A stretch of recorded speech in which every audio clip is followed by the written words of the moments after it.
नमस्कार दोस्तों, आप सभी का स्वागत है आपके यूट्यूब चैनल केसी एस्ट्रोलॉजी में। और आज हम बात करेंगे मंगल और शुक्र की युति का। और मंगल और शुक्र की युति होने के बाद अगर उस जातक के जो है किसी सप्तम भाव में या तुला राशि के अंदर गुरु, चंद्र, राहु, केतु या मंगल बैठे हो या लगन और लग्नेश पे जो है कि पाप प्रभाव हो या सप्तमेश पे पाप प्रभाव हो, तो जो है कि वो बहुत ज़्यादा एक्स्ट्रा मैरिटल अफेयर्स के अंदर इन्वॉल्व पाया जाता है वो जातक। तो ये जो मंगल और शुक्र, वैसे अगर आप देखें तो मंगल पौरुष का कारक है और शुक्र जो है कि हमारे सुंदरता का, यौन सुख का, लग्जरीज का, इन सब का कारक है। तो इस हिसाब से देखें तो मंगल और शुक्र की युति बुरी नहीं है, अगर वो पैसे के मामले में भी और जो है कि लाइफ पार्टनर के मामले में भी। परंतु जो है कि उसके ऊपर पाप प्रभाव होना या शुक्र की जो राशि तुला है, जो कि बैलेंसिंग के लिए जानी जाती है एक, और हमारे जीवन साथी की, हमारी मैरिज के बारे में जानी जाती है, उस पर अगर पाप प्रभाव हो जाए, ये जो ग्रह हैं जैसे गुरु है जो बहुत बढ़ा देता है चीज़ों को वहाँ पर, तो जो जीवन साथियों को बढ़ा देगा, यानी कि एक्स्ट्रा मैरिटल्स के अंदर जगह राहु है वो भी एम्पलीफाई कर देता है हमारे जो है कि जो भी चीज़ें होती हैं। अगर 7th हाउस के अंदर इन्वॉल्व है या 7th तुला राशि के अंदर अगर राहु है या 7th लॉर्ड या तुला राशि पे उनकी दृष्टि है या लगन पे दृष्टि है, तो वो भी इन चीज़ों को बढ़ा देते हैं। चंद्रमा चंचलता का कारण है, तो चंद्रमा अगर ऐसी जगह पे हो, तुला राशि के अंदर हो, सप्तम भाव के अंदर हो, तो जो है कि वो जो है कि मन भर जाता है उसका, जो है कि एक कार्य से या एक चीज़ से मन भर जाता है। उसी प्रकार से जो है जीवन साथी के अगर घर के अंदर चंद्रमा होगा या तुला राशि के अंदर चंद्रमा होगा, तो उनका जो है कि एक पार्टनर से मन भर जाना, उसके बाद एक्स्ट्रा मैरिटल्स के अंदर चले जाना एक आम बात पाई गई है। इसी प्रकार से जो है केतु है, केतु डर का कारक है, तो डर लगा रहता है कि कहीं ये 7th हाउस के अंदर या तुला राशि के अंदर हो तो मेरा जीवन साथी में से दूर ना चला जाए, हमें छोड़ के ना चला जाए, एक तरीके का उनको मन में डर होता है। तो इसलिए वो बैकअप जो है एक अपना एक्स्ट्रा मैरिटल्स जो है कि इन्वॉल्व रहते हैं उनमें, कि अगर बाई चांस अगर ऐसी कोई सिचुएशन होती है तो हम जो है कि फ्लिप कर जाएं दूसरे पार्टनर की तरफ। तो इस तरीके से जो है कि ये जो ग्रह हैं इस तरीके से कार्य करते हैं। अगर मंगल और शुक्र की अगर किसी कुंडली में युति है तो सिर्फ युति पर जाकर आप ये अंदाजा ना लगाएं कि भाई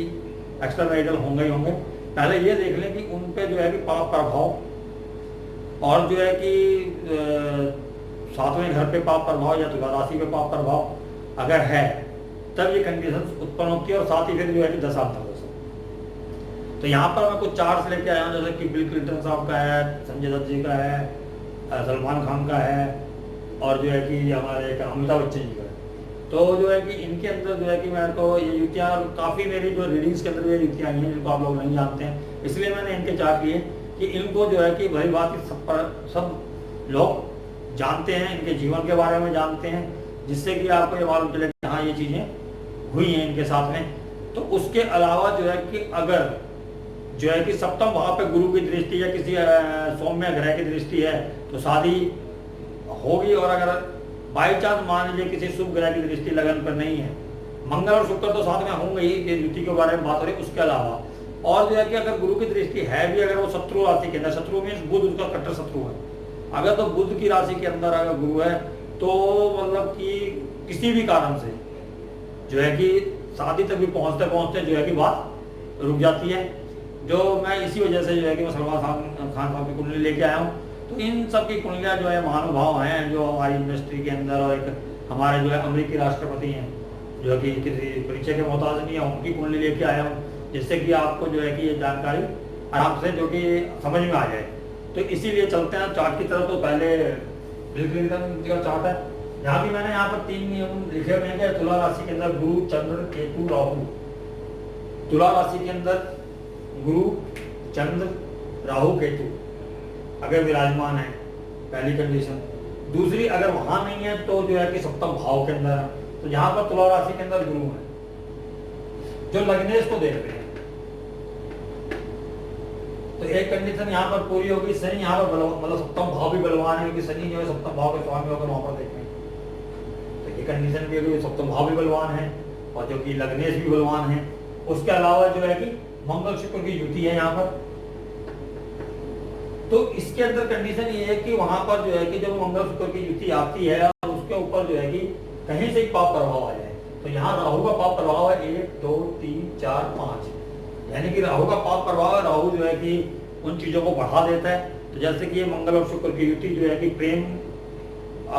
को दर्शाती है, ये पोरस और प्रेम का रति और कामदेव का जो मिलन है उसको और ज्यादा बढ़ा देती है, जिसके कारण कि वो बंदा एक्स्ट्रा वाइटल के अंदर चला जाता है। इसके बाद जो है कि अब अमिताभ बच्चन जी के लीजिए, अमिताभ बच्चन की कुंडली में जो है कि सप्तम भाव के अंदर तो राहु और जो तुला राशि है उसके अंदर चंद्रमा, यानी कि जो दोनों कंडीशन मैंने शुरू में बताई, या तो सप्तम भाव के अंदर राहु केतु चंद्र या गुरु में से कोई हो, या जो है कि तुला राशि के अंदर हो, तो यहाँ दोनों कंडीशंस लागू होती हैं। अब इसके अलावा जो देखेंगे अगर सूर्य और शनि जो कि मतलब शनि अपने भाव को देख रहे हैं यहाँ से दसम भाव 7 8 9 10, 10वीं दृष्टि से अपने लगन को देख रहे, लगन इनका बलवान है, परंतु जो है कि इनका जो है कि सूर्य छठे भाव के अंदर चला गया है, तो ये सूर्य जो है कि इतना बलवान ना होके कि मंगल के साथ है तो 8वें भाव के अंदर है, लेकिन यहाँ पर जो है कि पंचमेश के साथ है, पंचम और सप्तम का जब भी जो कि कॉम्बिनेशन होता है तो लव मैरिज को दर्शाता है। तो ये लव मैरिज आप सभी को मालूम है की है, लेकिन उसके बाद जो है कि इनके ऊपर जो कि मंगल और शुक्र के साथ में एक पाप ग्रह सूर्य है और सप्तम के अंदर राहु है। पाप ग्रह सूर्य को ऐसे वाला सूर्य जो है ना सप्रेशन का कारक है, मतलब इसको जो है कि आप क्रूर नहीं बोल सकते, लेकिन पाप है, पापी है ये, इनका ताप जो है ये रिश्तों को बिगाड़ता है। तो मंगल शुक्र की युति पे सूर्य का प्रभाव है, जिसके कारण जो है कि इनका एक्स्ट्रा मैरिटल बीच में जो है कि सभी को मालूम है कि मतलब कि इनके जो रिश्ते में जाएगा, और अमिताभ जी के रिश्ते के अंदर खटास भी आ गई इनके एक्स्ट्रा मैरिटल के चक्कर के अंदर। तो इस वजह से, और इनके जो है संजय दत्त जी की चार्ट ले लेते हैं। संजय दत्त के चार्ट के अंदर जो है कि आप देखोगे कि मंगल शुक्र युति 10वें भाव में, और मंगल और शुक्र खुद लग्नेश और सप्तमेश है। मंगल और शुक्र खुद लग्नेश और सप्तमेश है, और जो है कि पंचम यानी कि 5 नंबर राशि सिंह राशि जो हमारे 5वें घर को दर्शाती है, जो लव अफेयर्स का घर है उसको दर्शाती है, उसके अंदर बैठे हैं। और जो है कि लाइमलाइट को भी दिखाते हैं, तो सभी को मालूम है कि ये जो है कि कितने लाइमलाइट में रहने वाले बंदे हैं, सीने स्टार हैं संजय दत्त जी। यहाँ पर आप देखोगे कि चंद्रमा सप्तम भाव के अंदर बैठा है, जो मैंने आपको पहली कंडीशन बताई थी, चंद्रमा गुरु राहु केतु सप्तम भाव है तुला राशि में। यहाँ चंद्रमा जो है कि सप्तम भाव में बैठा है, तुला राशि के अंदर गुरु जी बैठे हुए, यानी कि जो है कि यहाँ पर वो कंडीशन लागू हो रही है कि हाँ जी जो है कि रिलेशनशिप को बढ़ाया जा रहा है, या चंचलता आ रही है रिलेशनशिप के अंदर, क्योंकि चंद्रमा सप्तम भाव में चंचलता लेके आएगा, गुरु सप्तम भाव में जो कि रिलेशनशिप को बढ़ाएगा। तो इस तरीके से दोनों चीजें आ रही हैं। उसके अलावा जो है गुरु शुक्र की जो युति है वो जो है कि पाप कर्त्री के अंदर है। पाप कर्त्री में जो कि गुरु और शुक्र के दोनों तरफ वाले जो घर हैं उनके अंदर जो कि पापी ग्रह बैठे हुए हैं, एक तरफ सूर्य और एक तरफ राहु। तो इस तरीके से जो है इनके सभी को मालूम है कि बहुत ज्यादा है जो है कि एक्स्ट्रा मैरिटल के अफेयर्स रहे हैं। ऊपर सप्तम भाव को जो है यहाँ पर जो है कि राहु भी देख रहा है। अगर यहाँ से आप देखोगे तो 9वीं दृष्टि से राहु भी सप्तम भाव को देख रहा है, जिसके कारण की जो है कि वो जो लव अफेयर्स है बहुत ज्यादा मात्रा के अंदर है, बार बार उनका मन बदलता रहा, चंचलता आती रही चंद्रमा की वजह से, और वो अपने पार्टनर्स बदलते चले गए। तो इसी प्रकार से जो है कि आप अगर देख सकते हैं, अब सलमान खान जी की कुंडली के अंदर आ जाते हैं। सलमान खान की कुंडली के अंदर भी 10वें भाव के अंदर मंगल शुक्र का योग है, मंगल उच्च के हैं वहां पर। तो उनका कोई आपको मालूम नहीं है कि जो कि वो कितने फेमस है, कितने ज्यादा मशहूर हैं फिल्म इंडस्ट्री के अंदर। तो उनका जो है कि लग्नेश मंगल जो है उच्च का है, तो उनके वो बॉडी से, उनके प्रेजेंटेशन से, उनके फेम से, उनके स्टेटस से ये सब चीजें नजर आती हैं आपको। और शुक्र जो है साथ में बैठा हुआ है, यानी कि लव अफेयर सप्तम में, तो लव अफेयर हैं और काफी हैं, और हैं चल भी रहे होंगे, मैं नहीं कह सकता। लेकिन यहाँ पर भी जो है गुरु सप्तम भाव को देख रहा है, यानी कि एक इन कुंडली जो 4 कुंडलियां मैंने दी हैं, में से 3 कुंडलियों के अंदर शादी हुई है, एक इसी कुंडली के अंदर शादी नहीं हुई है, क्योंकि लग्नेश और मंगल शुक्र जो लग्नेश और सप्तमे से इनके किसी भी शुभ ग्रह की दृष्टि नहीं है, किसी पर भी शुभ ग्रह की दृष्टि नहीं है। बाकी आप देखोगे तो कहीं ना कहीं जो है कि जैसे यहाँ पर जो है कि अपना जो लग्नेश जो है शनि है वो अपने ही घर को देख के बलवान बना रहा है, तो यहाँ मंगल भी अपने घर को देख के बलवान बना रहा है, लेकिन जो है कि मेन चीज ये है कि यहाँ पर जो सप्तमी सूर्य है, इसके साथ में 2 शुभ ग्रह बैठे हुए हैं, बुध और शुक्र, यानी शादी का ग्रह जो है जो सप्तमी है उसके साथ 2 शुभ ग्रह आ गए। इसी प्रकार से जो है कि अपने यहाँ पर देखेंगे तो शादी का ग्रह हो गया अपना शुक्र, तो उसके साथ तो लग्नेश मंगल ही बैठे हुए हैं साथ में, और चंद्रमा जो है लगन को देख रहे हैं, एक शुभ ग्रह है, तो लग्नेश जो है कि को चंद्रमा देख रहे हैं, और जो है कि जो लग्नेश हैं उनके साथ शुक्र बैठे हुए हैं लग्नेश के साथ खुद जाके। तो इस प्रकार से 2 शुभ ग्रह की जो है कि लगन और लग्नेश के ऊपर दृष्टि और एक ग्रह साथ में बैठा हुआ है। अब इसी प्रकार से यहाँ पर देखेंगे तो यहाँ पर जैसे लग्नेश हुआ चंद्रमा, और जो चंद्रमा को गुरु देख रहे हैं, एक शुभ ग्रह हो गए, एक शुभ ग्रह बुध स्वयं वहां जाकर बैठे हुए हैं। तो इस प्रकार से आप देखोगे कि हर उस कुंडली के अंदर जो है कि एक ग्रह जो है शुभ देख भी रहा है लगन को, लेकिन यहाँ पर जो है गुरु देख रहा है सप्तम भाव को, यानी शादी की कंडीशंस बन रही हैं, क्योंकि गुरु की दृष्टि जो सप्तम भाव पे होती है, सप्तमेश पे होती है, या लगन या लग्नेश पे होती है, तो या किसी भी शुभ ग्रह की लगन या लग्नेश पे दृष्टि हो तो शादी की अपॉर्चुनिटी आती है और बनती भी है। परंतु यहाँ पर देखने वाली बात यह है कि जो गुरु है वो अपनी शत्रु राशि के अंदर, बुध उसका कट्टर शत्रु है, जिस वजह से जो है गुरु अपनी पूरी जो एनर्जी है, अपनी पावर है, अपना जो उसको रोल अदा करना चाहिए वो अदा नहीं कर पा रहे, जिसकी वजह से जो है कि सलमान खान जी की शादी हर बार टल जाती है। किसी को वजह कोई भी रही हो वो बेटर जानते हैं, लेकिन जो है शादी नहीं हो पाती है, क्योंकि और कोई भी शुभ ग्रह, गुरु के अलावा कोई भी शुभ ग्रह जो है लगन को या लग्नेश को या सप्तम या सप्तमेश को कोई भी नहीं देख रहा है। एक गुरु थोड़ी उम्मीद जगा रहे हैं जो कि यहाँ सप्तम भाव को देख रहे हैं, लेकिन वो भी बहुत वीक है क्योंकि वो शत्रु राशि के अंदर है। तो इस प्रकार से जो है कि आपको मालूम चला कि भाई मंगल और शुक्र जो है कि इन चीजों में बहुत इन्वॉल्व कर देता है, अगर उसे पाप दृष्टि हो या पाप प्रभाव हो जाए। और सबसे बड़ी बात क्या, लेकिन ये धन बहुत देता है, और धन देने के साथ साथ इनसे अगर पंचम भाव के अंदर या इनका जो है कि आप मान लीजिए कि जो ये कुंडलियां हैं इनमें आपने एक चीज नोटिस की होगी, आपको एक चीज और साथ में मैं एक्स्ट्रा बता देता हूँ, जो इस युति के बारे में तो बात चली गई है, इसके अलावा धन के बारे में एक धन योग है, जो दूसरे भाव जो हमारा धन का भाव है, तो वहां पर सब में पाप ग्रह बैठे हुए हैं। ज्यादातर के अंदर यहाँ सूर्य बैठा हुआ है जो पापी ग्रह है, यहाँ शनि बैठा हुआ है जो पापी ग्रह है, यहाँ राहु बैठा हुआ है जो पापी ग्रह है, और जो यहाँ पर जो गुरु है वो खुद छठे भाव में आ गए हैं जो कि उच्च के, और वहां से अपने घर को देख के बलवान बना रहे हैं।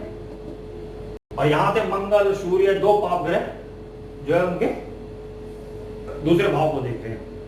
तो अब आप सोच रहे होंगे कि पाप ग्रह अगर दूसरे भाव को दे रहे, पाप ग्रह तो नुकसान करते हैं। तो एक बात और क्लियर मैं यहाँ पर आपको लोगों को बता देना चाहता हूँ कि पाप ग्रह जो है कि धन भाव को या लाभ भाव को देख रहे हो तो वो वहां पर धन की वृद्धि करते हैं,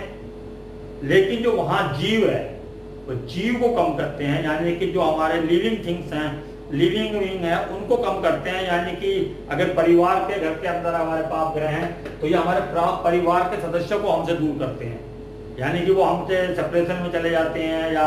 मतलब हमारे परिवार छोटा हो जाता है, शादियां बिगड़ जाती हैं, मतलब बिखर जाता है परिवार जब पाप ग्रह जो है कि दूसरे भाव के अंदर पाप प्रभाव हो। परंतु जो है कि वो कंडीशन होती है कि धन देते हैं वो। तो ये जो है कि मंगल शुक्र के साथ मैंने एक एक्स्ट्रा था, क्योंकि मेरे को यहाँ नजर आया कि तकरीबन जितनी भी कुंडलियां मैंने देखी हैं तो जो अगर सेकंड भाव के अंदर मंगल शुक्र है वैसे ही धन देने, क्योंकि पोरस का कारक है, भैंस का कारक है मंगल, और शुक्र के साथ में शुक्र जो है कि लक्ष्मी का कारक भी माना जाता है, धन का कारक भी माना जाता है। हमारी नारी में जो है उसको लक्ष्मी का कारक माना गया है। तो इस प्रकार से तो फिर वो धन का कारक किन जो है कि एक्स्ट्रा मैरिटल्स मंगल शुक्र की जो युति है, अगर उस पर हल्का सा भी पाप प्रभाव है या हल्का से भी मतलब 7th हाउस में कोई ऐसी कंडीशन बन रही है जो कि चंद्र जो है कि गुरु राहु केतु इसके अलावा मंगल भी, तो मतलब कि उन्होंने एक्स्ट्रा मैरिटल देने ही देने हैं, तो वो जब तक ना चाहते हुए भी एक्स्ट्रा मैरिटल्स के अंदर इन्वॉल्व होता चला जाता है। तो उम्मीद है कि आपको जो है कि मंगल शुक्र की युति की जानकारी जो है कि बहुत ही अच्छी लगी होगी, और मेरे चैनल को प्लीज सब्सक्राइब कीजिए, लाइक कीजिए और शेयर भी कीजिएगा, तो जिससे कि मेरा हौसला बढ़ता है। जब आप लोग लाइक करते हैं या मेरे चैनल को देखते हैं, तो मैं उम्मीद करता हूँ कल जो मैं हूँ सूर्य और शनि जो है किस तरीके से शादी में बाधा बनते हैं उसके ऊपर वीडियो बना के लाऊंगा। सूर्य और शनि का जो है कि मैंने काफी लोग देखे हैं जिनके धन ऐश्वर्य तो बहुत दिया उन्होंने, परंतु जो है कि शादी का सुख नहीं दिया, तो उस पर मैं कल आऊँगा सूर्य और शनि की युति पे। तब तक के मैं आगे जाता हूँ। नमस्कार।